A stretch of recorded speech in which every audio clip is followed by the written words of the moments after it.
دەزانن بۆ پارتی شەڕی لەسەر پۆستی سەر و کۆمار نەکرد؟ ئەم ڤیدیۆیە ببینن اینجا بۆتان باز دەکەم.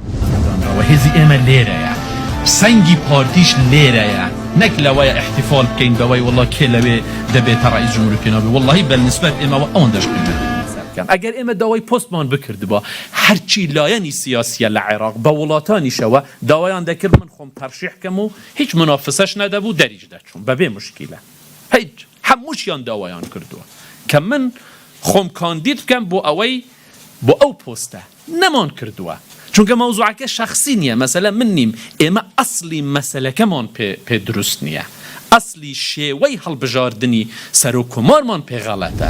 خۆ بینیتان ئەمە قسەی نێچیروان بارزانیە و دەمێکە پارتی ئاوا بە ئاشکرا دەڵێت پۆستی سەر و کۆمار بۆ پارتی گرنگ نییە، چونکە هێز و سەنگی پارتی لە هەرێمی کوردستانە. اینجا من ئەمڕۆ شتێکی نوێتان بۆ ئاشکرا دەکەم، هەموو ڕاستیەک دەبێت بە ژمارە و داتا بخرێتە ڕوو.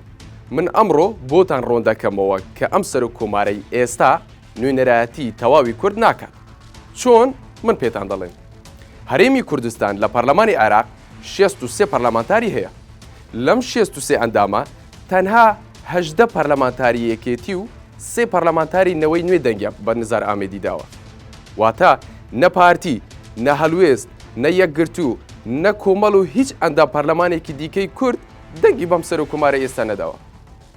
بە جۆرێکی دیکەش با بۆتان باز بکەم، لە کۆی 63 ئەندام پەرلەمانی کورد لە پەرلەمانی عێراق تەنها 21 ئەندام پەرلەمان دەنگی بەم سەر و کۆمارە داوە، واتە ئەم سەر و کۆمارە نە بە ڕای گشتی حزبەکان و خەڵکی کوردستان و نە بە دەنگی پەرلەمانتارانی کورد نەبووەتە سەر و کۆمار.